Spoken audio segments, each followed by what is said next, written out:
Hi there, Benjamin from Eclipse. Welcome for another edition of Virtual IoT Meetup. We are very happy to have Matthias Kovac today.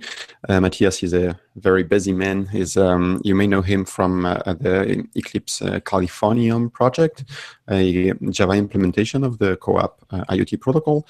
And yeah, I think in the last couple months, Matthias has been working on some cool stuff together with W3C on basically enabling Web of Things technologies, like it's kind of IoT applied and leveraging to the internet and the web paradigm. And well, I'm sure Matthias will tell us all about it. If there are any questions, as always, please let us know. You can tweet using the virtual IoT hashtag. You can also comment on meetup.com directly. So yeah, without further ado, I will let Matthias introduce himself a bit more and tell us all about Web of Things technologies. We already have 22 viewers, by the way, which is great. So looking forward to your presentation, Matthias. Okay, thank you very much for the quick introduction, Benjamin. So hi there, I hope you can see me. So I think Benjamin is the director of this. Today I want to talk about the W3C Web of Things. I have kind of improvised a presentation that should give a general introduction. What do we mean by Web of Things? How is it different from the Internet of Things? And then also the focus is on getting you started with a project. So where are the resources, what's the concept behind it, what do we target, and how do you do that? And yeah, I hope I can explain this. And as Benjamin mentioned, please interrupt me if there's a question on a specific slide. I'll then try to answer it directly so we can kind of keep in the flow and don't jump back and forth in the end. So let me share my screen.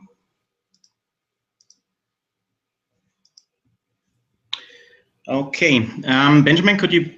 Yeah, there you go. You're all set. Okay, so yeah, so this is about the Web of Things and getting started with your W3C WoT project. So the first question probably is, what is the Web of Things? I mean, you know about the Internet of Things. It's kind of the hype topic at the moment. Everybody is talking about it, working on it. So in a most general sense, I would say the Internet of Things is basically the connectivity. So with kind of new technologies like 802.15.4, Bluetooth Low Energy, and also this LoRa or Sigfox technology, we can easily connect physical objects to our IT systems. Or recently we use this, do this directly over the internet. That means we use the IP protocol, and for that can easily connect to our systems. On top of that, of course, we have applications, and we need an application layer. And at the moment, this is quite fragmented. So there are many organizations that try to standardize their applications and provide kind of platforms. So things that are part of this platform will be interoperable. So I collected some random examples here, so please don't be offended or confused if something important is missing here. The point is that there are several out there, new are coming up every month almost. And yeah, what we want to do, or what the Web of Things wants to do, is to be the application layer of the Internet of Things. So similar as the internet is kind of the network layer that connects all our nodes and hosts and servers and clients together, we have the web on top that is the de facto application layer of the Internet of Things. So the same idea applies here, that the Web of Things is or should become the application layer for the Internet of Things. And for that, we have a specific mission. So it's not to become yet another standard that is kind of an overlay that we put on existing standards and build kind of our own ecosystem on top. No, the idea is to actually be the part that connects all the different platforms we have out there. So I copied this from our charter, and it says interconnecting existing Internet of Things platforms and complementing available standards. So the mission is really to provide this interoperability between existing platforms and kind of augment them wherever there's a piece missing to fully understand, for instance, the data model of this platform or the interaction model, that we can provide this information, and then other platforms kind of can use this information to actually connect to the different device and also describe the security parameters. So often security is a hard part to get interoperability, because we need the security end-to-end, and that's actually one of the most challenging parts we have in our Web of Things vision. So how do we envision all this?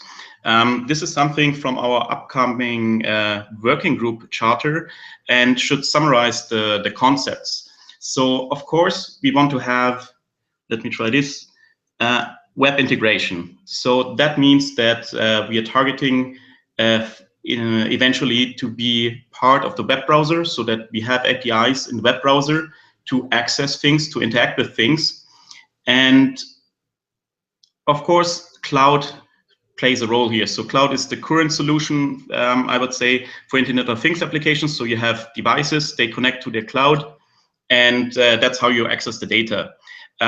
What we put in the focus of the Web of Things is that we also enable thing-to-thing interaction. So that means that if you have two devices locally, that they are able to actually interact directly locally, so that you don't need to have this cloud connection all the time, but that things can talk directly and interact with each other directly locally. But then also over the internet. But the point here is the thing-to-thing interaction. And what we also want to enable is complementing existing devices and platforms, so that if you implement something that is like a native Web of Things device, that this is also able to talk to other devices that are already there. And what we also see in our architecture are integration hubs or gateways often, because often we want to control things remotely. We are behind a firewall, and we somehow have to get this connectivity to the outside. So integration hubs definitely are also part of our design. And I think the most interesting parts, or the new parts that come in with the Web of Things, are first of all, and the central thing, the semantic models. So we try to reuse concepts from the semantic web to actually describe the data models and the interaction models of our things, so that we can actually have real machine clients that can learn how to use a different thing.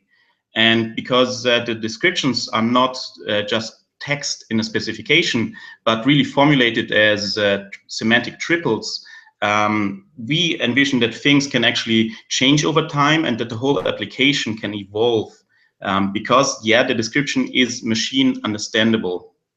And another kind of nice thing we want to enable is the scripting API for apps. So that means that providers can write an application that then can run on a thing directly. So one example is you have a lot of fridges out there, the classic smart fridge that is connected to the internet. But then, for instance, Amazon can write an app and only writes it once, but it can run then on any kind of refrigerator from any manufacturer. And the other thing is you can augment things by providing apps, for instance, locally on your hub to add new features to an existing sensor, to do sensor fusion and so on. So this kind of hits the current topic about fog computing, how Cisco is calling it. So sometimes we need this logic closer to the devices. And yeah, this is also something where we want to have these scripts. And just imagine it as we have web applications currently running in the browser. So you can easily distribute these applications. You have this standard API. And just as we have these apps in the browser today, we want to have these kind of faceless apps that run in our Web of Things and yeah, provide the application logic. Okay, let's get to the details. So first I want to give an overview of the basic architecture. So what are the things, what are the deployment scenarios we talk about, and there's a central term, the servient, I want to introduce here.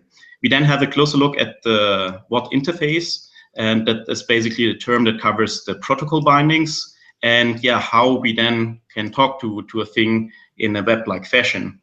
The central component that enables most of the things I was talking about is the thing description. So this contains the metadata about the thing, but also the interaction model or the descriptions how to use a thing. And finally, I briefly want to introduce what I meant with this scripting API to enable these portable apps in the Internet of Things. So a central thing you will see is that we have our documents online on GitHub.io. So if you're interested in the details, just have a look at this document here, where, for instance, here you find the overview of the WoT architecture. So as I already said, a central focus is to be enable direct thing-to-thing interaction. So the default deployment scenario is that we have something locally. We often use the smart home as the example because, yeah, it's easy to follow. But don't think that this is the target application domain. It's just because everyone can kind of relate to this, understands this, and it actually has a quite a number of challenges that we have to tackle. But it's not the scenario we are tackling. It's just a scenario that is quite interesting. So anyhow, what we need is, of course, some way of local discovery. So there we are actually looking into different mechanisms. So this starts from multicast DNS to some kind of infrastructure-based discovery. For instance, we use concept like the core resource directory, where devices basically register once they're available, and with the ultimate goal that, yeah, things can basically discover what devices, what things, what services are available. And these services are exposed through a Web of Things server, and it has several interactions, and they are offered through the WoT Interface. So that's basically here where you want to talk to the device, and then the WoT client, so which can be some UI on a smartphone or the web browser, but also other things like this occupancy sensor, then can use this interface and start interacting with the other thing. What's also important is remote access. So in the architecture document, we also want to discuss other ways. If you're remote, how do you discover remotely, and how can remote things gain access to a local network? So currently in the document I linked before, we have a high-level description. However, once we become the working group, we want to collect recipes, let's say, how you leverage IPv6 to access remote things, how we solve net traversal, and yeah, other ways to allow this remote access.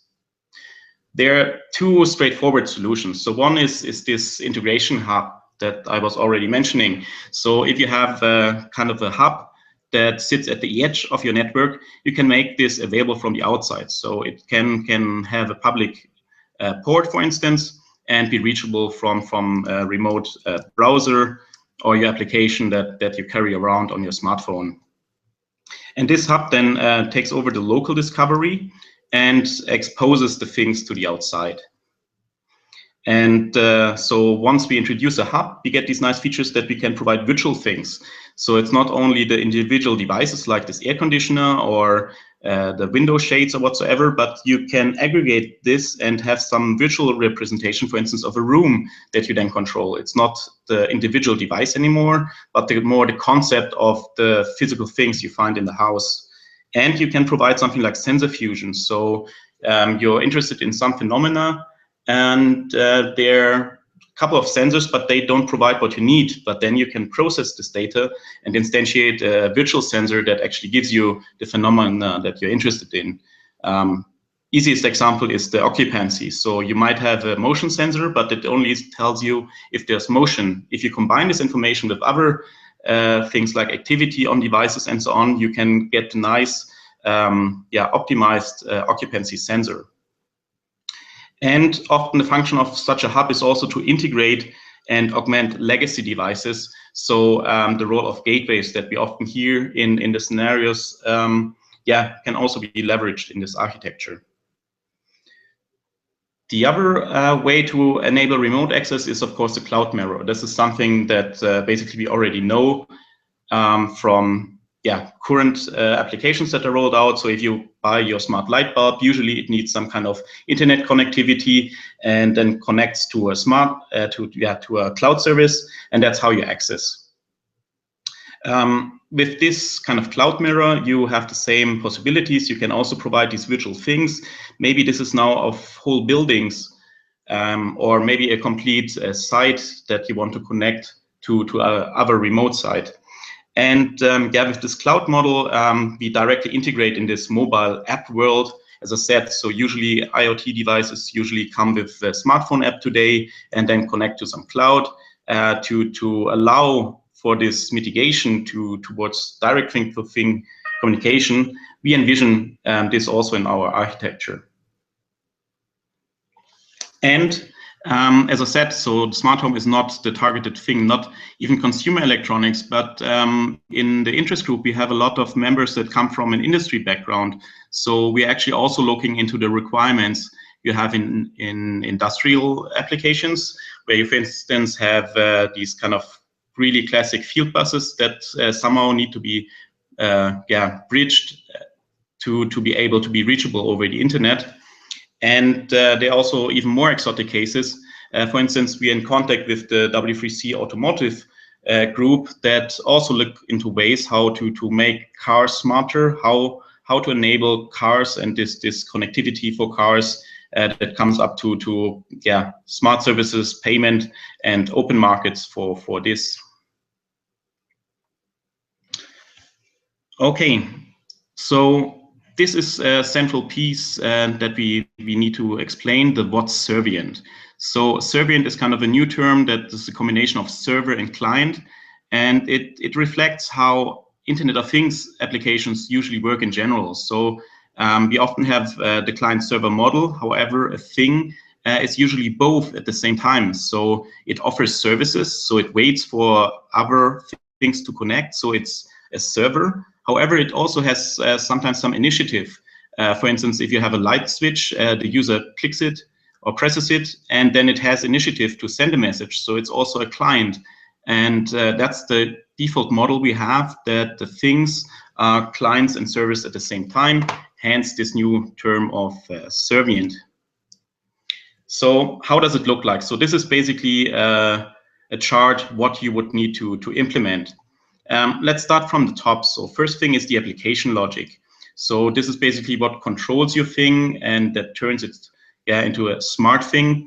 And there are two approaches here, or the one I already mentioned is with the application script that you implement, and then your Servient needs to provide the runtime environment that then connects actually your script to the rest of the software infrastructure, for instance, the protocol stack, maybe some legacy communication, and also facilities that come from the framework that you're using to implement your Servient. So as I mentioned, we want to use semantic descriptions for things so that machines can actually understand what things provide and how you use it. And the central term here is the thing description.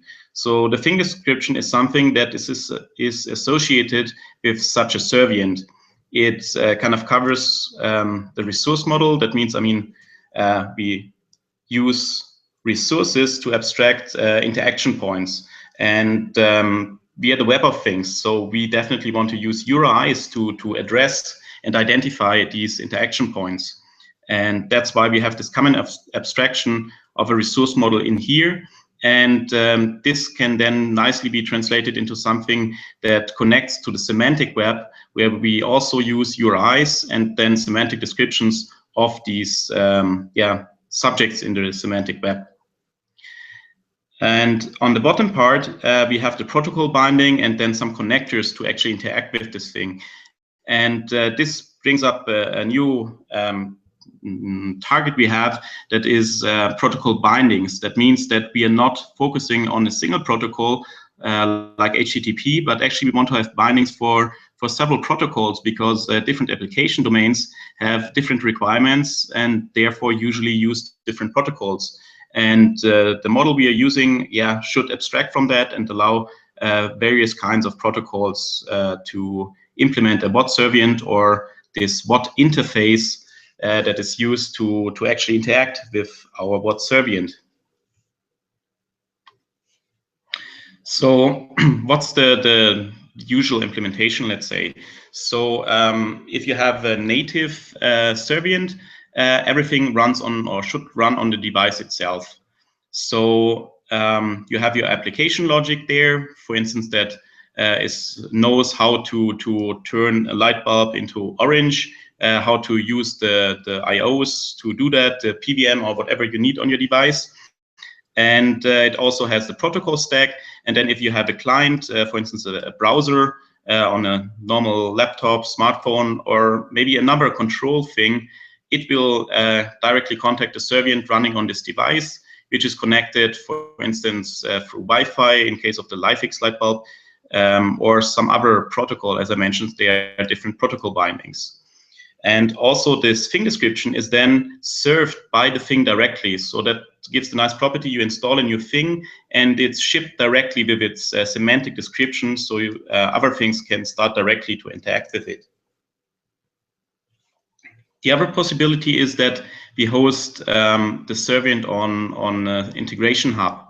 So this is, for instance, helpful if you have a legacy device that has no idea about the Web of Things, but then your hub, for instance, has an implementation of this legacy protocol and can then instantiate such a Servient that represents the legacy device.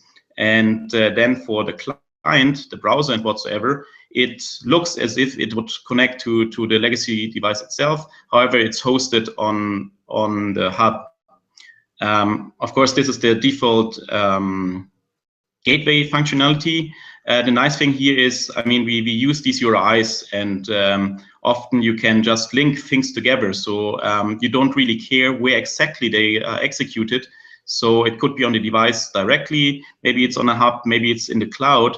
You just have this URI and the interaction is the same. So this is also a nice property of the web, and we want to leverage this in the Web of Things. And how would you implement that? So for instance, you have multiple of these light bulbs or maybe heterogeneous devices. So this is the more advanced case or the targeted case that we have several devices. You could instantiate several of these Servients by installing several apps. So one app per device, and they all run in some kind of sandbox runtime container that is provided by the Smart Hub. And then, of course, the cloud scenario, so where we have this kind of cloud mirror. This is classic to what we find today. So we have some kind of device locally. Maybe in this case, it's even the hub that indirects to a legacy device. However, this thing is then synchronized with an instance running in the cloud, and the client accesses this synchronized thing or the device shadow in the cloud, and yeah, it looks like as if the client would talk to the device directly.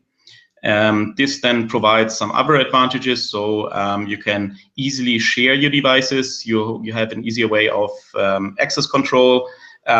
Maybe some manufacturers want to also have some statistics about the device to do remote monitoring or even predictive maintenance and so on. So this is how it would work for the cloud case. Okay, so I talked about the things and that we can interact with it. So how does this look like exactly? Here it comes especially to the protocol bindings and how these protocol bindings have web abstraction. For this, please refer again to the current practices document, and here's a link to the section where we explain the WoT interface. So what's that? It's the interface exposed by Servient to the network. So think of the WoT interface as a web interface, or often called web API, that exposes the functionality of this device. It becomes a WoT interface once we can describe this web API through a thing description. So imagine any kind of web API. If we are able to describe this API with a thing description, it becomes a WoT API. That also means that actually we can have, let's say, legacy web interfaces, provide a thing description and enable them this way to be part of the Web of Things directly. Okay, so we have two things here implemented by the Servients. They both have a web interface, and of course they need a protocol that they can speak. And here the binding comes into the game. So the default case for the web, if you have kind of more powerful devices, is HTTP, because that's the classic protocol of the web. So we can have an HTTP binding for these two devices. Or if it's a more constrained device, we can instead have a CoAP binding to run the constrained application protocol to connect these two devices. In fact, actually, we can have multiple of these bindings implemented in a Servient. For instance, if this is some more powerful device, your smartphone or whatsoever, that wants to connect to different kind of devices that all provide different protocols, you can have multiple of these bindings at the same time, and then depending on what the thing you want to interact with provides, use this binding. In this case, it's a WebSocket binding, and that's how you can connect to your thing. Okay, this solves the communication. We want to go actually a step higher to this application layer, so where we know interaction endpoints and do kind of semantic interaction. So here we have the resource model that I introduced. And a resource model means we can use URIs to identify and address interaction endpoints on the other device. For instance, you have some URI like this. It tells you, okay, we have the HTTP protocol, so it's the HTTP binding, which is provided by the scheme in the URI. We have the address of the thing we want to talk to, and then the interaction endpoint, a specific resource on this thing. This also works like the web works, so we can have intermediaries. So that means we have a Servient that's only a client. It gets a URI, then knows how to use the protocol binding to connect somewhere, and then we have intermediaries. So this could be the device shadow in the cloud, for instance. So it has a server connector, it receives requests, has its own resource model, maybe does some filtering, maybe some access control, and then forwards the request to the actual thing, maybe behind a firewall, because they here have CoAP over WebSockets protocol binding. And then through this intermediary, this thing can talk to the thing over here. So the patterns we know from the web also apply for the Web of Things. Imagine that this intermediary can also cache, so it stays in sync with the actual thing. On for one state change over here, we only send one message over here, and then if we have multiple clients, we can use the cache in the cloud to kind of protect a device here, which might run on batteries. So all these advantages for scaling and so on also apply to the Web of Things. Okay, the important thing I mentioned several times is the thing description. Here again, please refer to the current practices document, and in particular to this section. So you are there, you're a client, you want to use a WoT Servient. You definitely want to know who are you exactly. So what kind of device is it? Where is it located? Who put it there? Since when is it in operation? And so on. You want to know what kind of functions are provided. So what can I actually do with this thing? How is this function provided? Or if you want to read out a sensor, what data is provided? And then, of course, how do I access this? Maybe there are access restrictions, maybe there's security. So this is also answered there. And as I already mentioned in the protocol binding, we also know what protocol to talk, but there might also be different encodings. So a powerful thing might use JSON. A more constrained device might use the new CBOR serialization that provides a binary representation of the same data. And then other security constraints, for instance, if you need an access token by some authority to talk to the thing at all.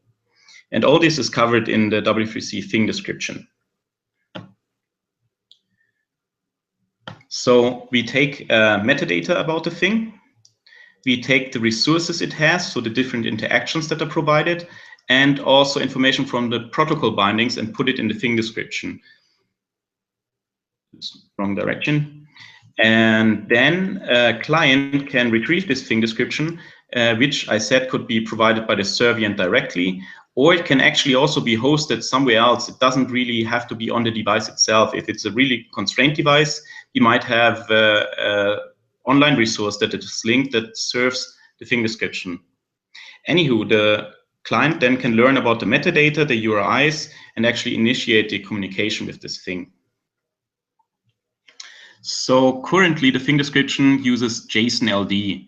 So we want to provide this interoperability not by a fixed data model, but by leveraging a semantic description language.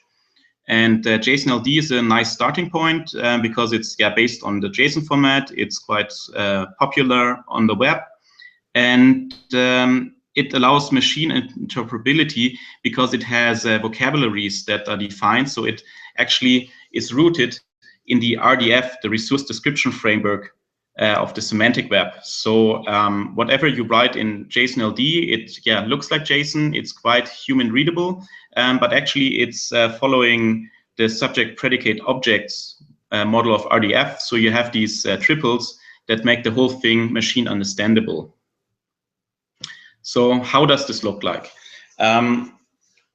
You have textual explanations of this in the current practices document, but here I want to give you a quick introduction what elements we have. So the most important thing how a JSON-LD document starts is the context. So this defines what vocabularies are used, meaning what is the meaning, the semantic meaning of other properties we find in this JSON document. And if you want to build the Web of Things project, this is the context you need. So this is the JSON-LD context that defines how we label the metadata of a thing. For instance, we can provide a type information, which in most cases is a thing. This can be more elaborate if we come to specific application domains. Yet we have this add type and can label it. We have something like a name, and because of this context, this simple string here becomes gets a meaning for machines. And we name our thing my LED thing. What is also defined in the common context is this here, the URIs property, which in this case is an array. And this is the metadata about what protocols are supported. So in this case, it's CoAP and HTTP. And it gives this information where the thing itself is reachable, so the network address. And as you can see here, they can be different for different protocols. And something to note here, so URIs means it's the base URI for this thing, and it should be used as the base URI for all other hyperreferences or links that you find in the document.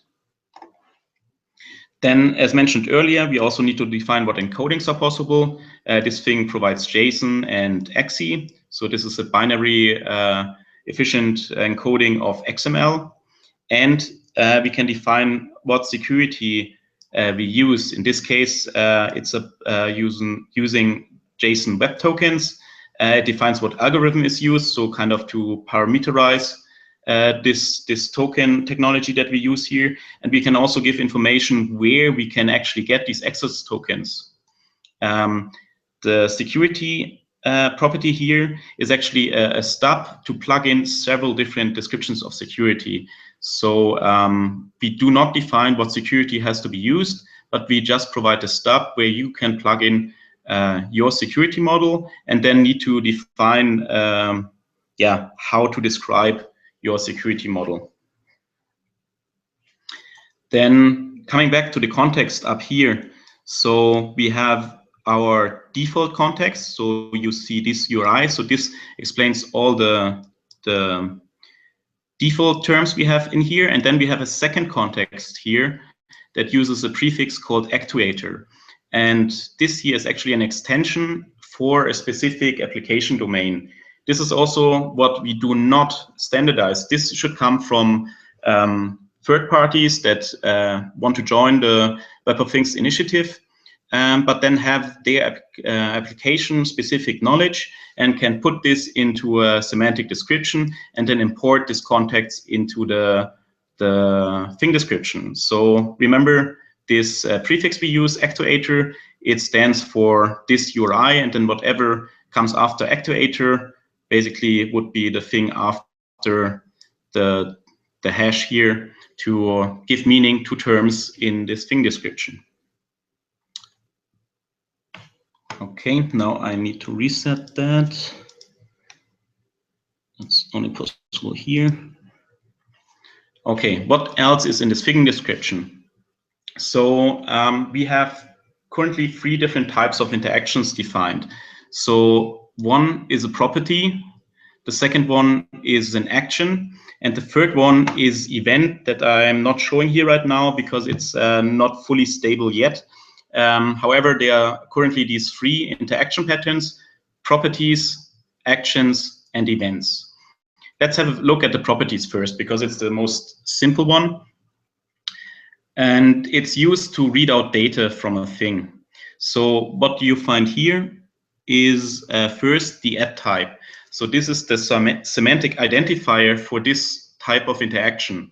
And here you find the prefix actuator, and it uses the vocabulary on-off status. So if you're a machine, you can follow or identify what kind of interaction it is by the add type, and you know what the meaning of on-off status is. We also give it a more human readable name, which is kind of a handle that we can use to identify this interaction. And then we describe what it provides. So we have the value type that identifies this as a Boolean property. So it can be either true or false. What we also see here that this property is writable. So we can also set this property value. And here's this reference I was talking about. So remember the base URI in URIs? It was an array of two URIs. And here again, we have an array. That means we have to work with this index-wise. The first base URI was the co-op URI. And if we add power to this base URI, we get the resource for co-op. And the second entry in the base URI array was HTTP. So if we add this to the HTTP base URI, we learn about the URI for HTTP. The same way it basically works for actions. So we again have a type. This comes from the domain-specific vocabulary. So the domain-specific client will know what a fade-in is. We can give it, again, a human-readable name. The difference now is that actions take input data. So actions, as the name says, is something that you can start on a thing, and that will usually take some time. And to start this fade-in, we can provide an integer, and we can also give some semantic meaning to this value we put in there. So it's an integer, and it will be in the unit of milliseconds to start this fade-in. And we again have these hrefs to find the resources for this interaction. The same is true for fade out. It basically works the same way. You saw that we have kind of a type system there. So what we are currently using is based on JSON schema. And if you want to learn details, again, please contact the current practices document here in the section type system.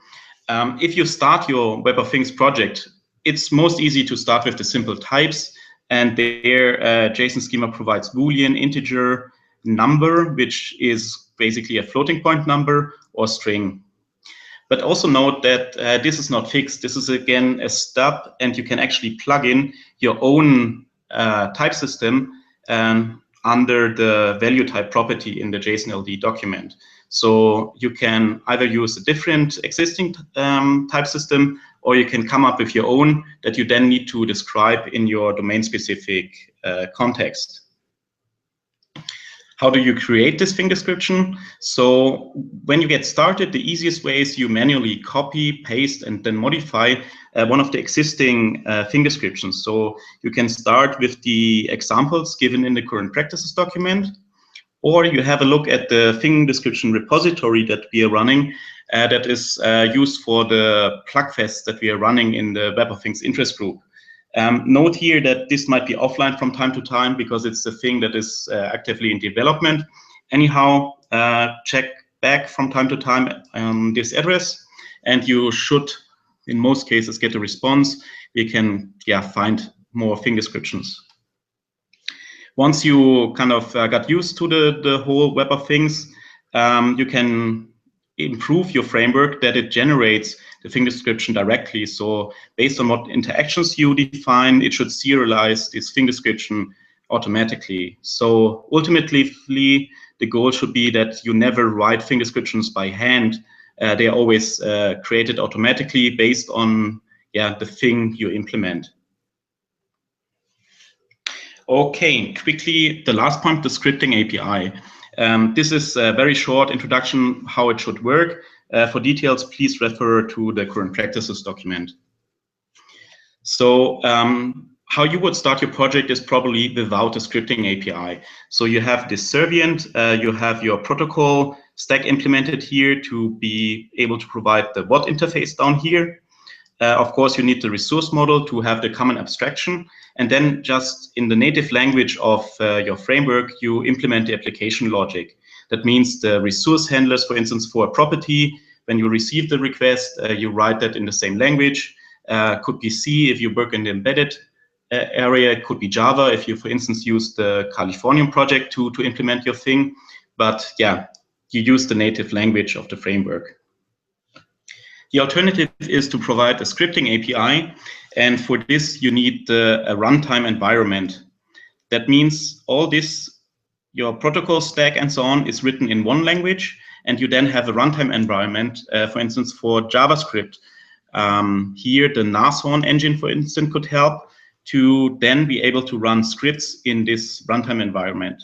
When you implement this and want to actually accommodate multiple applications, you should also think about sandboxing and in security of the individual applications, that they cannot interfere with each other. And how it should work then is that we have a runtime environment on Servient from vendor A, and we can then easily move this to a different thing from a different vendor, but the runtime environment should have the same API, which is standardized by W3C. So this will look like the APIs that are currently defined for the web browser, so that we can really have this app model for the Internet of Things. And in the long run, have something like an open marketplace where it's easy to provide apps for your things and enhance the functionality by this. And the last point I want to give is the participation how-to that you also find in the current practices document. And it's basically just a set of questions that you should answer to think about what you actually need to do. So the first thing is to pick the role of your Servient. So this could be the client. So if you, for instance, just provide the user interface, you only need the client role. The other thing could be a machine agent. That means you implement some kind of AI or kind of scripted thing that knows what to do. So it needs to act on its own. So often it's easier to start with the server role. So there you can take a sensor or actuator and basically expose the functionality of this device, and then need to provide the thing description for this thing, and then can use it by existing clients. And the most common thing we will find is the Servient that actually has both. So often you want to have a client that is somehow configurable. So for instance, you have a property where you can write the URI of a thing description, and then this thing will know, this is the thing I should interact with. It parses the thing description and starts with the interaction that you programmed this thing beforehand. So this could be, for instance, a light switch that you give a thing description of a light bulb. And because the application domain is the same, the switch will be able to identify the actions to change the state of the light. Other things are these aggregators of other things. So for instance, you implement something on a hub that controls all the lights in your room together. There are some examples. So for the user interface, we have quite some good experience with AngularJS and the web browser. If you want to have a machine agent, probably pick a scripting language like Python or Ruby, but whatever you're good at could also be Java, C++, and so on. For the things in server role, there are a lot of nice kind of maker tools like the Arduino. The ESP8266 is quite common, but then there are also more professional solutions, let's say, like the Mbed platform by ARM that allows you to quickly implement a server in the Web of Things. If you want to simulate the whole thing, Node.js might be your friend. For myself, I use Java based on the Californium framework to easily provide the resource model that we use in the Web of Things. If you want to implement a hub, Raspberry Pi is a typical choice, but also the smartphone could be quite interesting because you have other protocols there. So for instance, you have Bluetooth Low Energy, and so on that you could use to kind of also integrate legacy devices. And in the cloud, Java is often a good pick. For the protocols, HTTP, you have like lots and tons of implementations for that. Often, if you pick the platform already that comes with a specific implementation, so Arduino, Contiki, and so on, they all have their own HTTP server. For co-op, there's the Eclipse Californium project. There's also something like Node co-op. libcoop is plain C. Again, you have the platform-specific solutions, and if you want to learn more, you can have a look at this URI, where you find a list of implementations. And if you have another interesting protocol that you want to use, design the binding by yourself. We are actually interested in feedback. If you have a specific requirement for a protocol, play around with it, try to make it fit into the thing description, and give us your feedback. And as I already said, for the application logic, best start with the native implementation. And once you know your way around the Web of Things, have a look at the current practices document, how the scripting API should look like. Now I want to finish. Unfortunately, I'm a bit over time. Anyhow, if you want to learn more, have a look at these documents. So the architecture I described in the beginning where's my cursor? Is located here. So we have a separate architecture document. A central document to learn how to implement and how to use the Web of Things is the current practices document. There's something called the Beijing release. That's the link I also used. We have an upcoming PlugFest in July, for which we want to freeze the current practices document so that we have a stable target to implement. And this is this link here. If you want to participate, you can do that actually online. So we will announce resources online that represent things that you can use. So you can, for instance, implement a web UI or some browser on your smartphone and then can interact with a thing that we provide online. Also, we want to launch a web UI that is available online, that you give your thing description with your reachable address and then can control your thing through the web UI that we created. If you want to have a look at what's going on currently, all these documents, additional issues, proposals, and so on, it's all managed on GitHub. So this is the central resource. And for the more organizational things, we have a wiki. Here you find information about our face-to-face meetings, when the next PlugFest is, and also there's an open day. So if you have an interesting project that fits in here, if you have been working with this and have specific application-specific demos, for instance, have a look at this and contact us, because the open day is open and we're always looking for more participants to contribute whatever they have figured out. And we're also about to collect links to projects that implement the Web of Things. So we have the ThingWeb that provides an implementation in HTTP and co-op. So you have a single thing that exposes its resources in both HTTP and co-op. And I started a small project using Californium, meaning that it only provides co-op, but also provides you a nice virtual light bulb that you can play with. And if you really get started with your Web of Things project, please let us know and send us the link to your project. and we can make it available. Yeah, this brings me to the end, and I hope I didn't lose you, and you're ready for questions. Well, looking at the number of viewers, that's quite the opposite, actually. You really kept everyone engaged, and we already have a couple questions on Twitter. So this is now where I ask again to please ask all your questions now, so as we can collect them before the end, and collect them while Matthias starts answering the first one. So the question is from Julien, who I think you know very well. I think at some point in the presentation there were some similarities with the 1M, 2M architecture. So how would you compare, or how do you position Web of Things as opposed to 1M, 2M?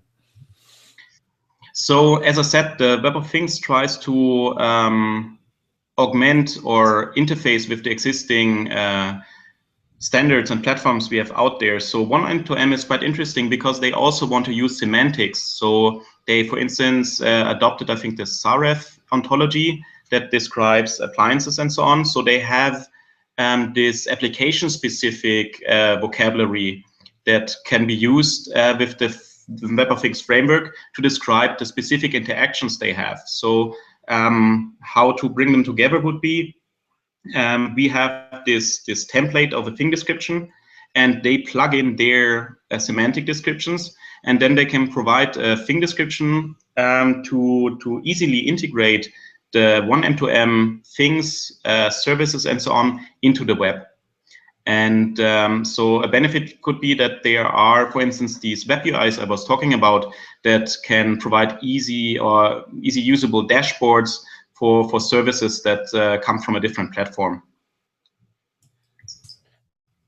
I hope this answers your question, Julian. Another question about security in general.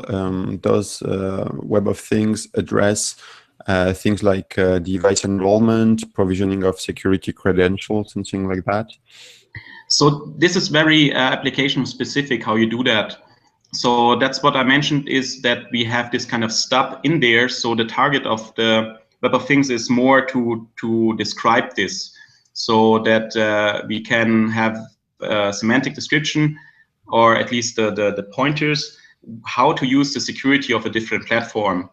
In the Web of Things interest group, we actually want to do an in-depth study how to enable the security across different platforms, because if you don't have the security from one platform to the other, it doesn't help if they are semantically interoperable, meaning you understand the data model of the other platform, but you can actually not use it because you cannot understand how to use the security model. And yeah, this is a quite tough mission, let's say. This is hosted in the Web of Things interest group, which is yeah, more long-term, and looks in this kind of research aspect, let's say, and also does the interaction with other standardization bodies and communities to see how we can solve this. And then once they figured out what we need, this work can be transferred to the proposed working group, where it's more focused on getting the specification done. Okay, that makes sense. So are there other questions? I am not sure. So if you have some last-minute questions, please tweet them using virtual IoT hashtag. You can also comment on meetup.com. So yeah, general announcements. The summer and the holiday season is coming, so we might be a bit slower during the holiday, but we will try to have at least one webinar in July, one in August. I don't think we have anything scheduled right now. If you would be interested in presenting something, feel free to let us know. You can email us on meetup.com. Also, if you're watching the replay of this webinar with Matthias, if you have any questions, you can just comment on the YouTube video, and we'll make sure to forward the question to Matthias. And with this, let me see. No other questions. Matthias, thanks again. I hope you will be sharing the slides, putting them on SlideShare or something. Yep. Okay. Cool. So we'll make sure to post the link on the Meetup page and on YouTube And I myself, I'm actually especially interested in the slides, especially all those pointers you shared. I'm looking forward to trying out some of the demo code you shared. So that yeah, that's really really cool stuff that you've shown, and I hope we'll see each other again in a future conference or anything like that. Thanks again for joining us, and yeah, we'll be in touch later in July. Bye.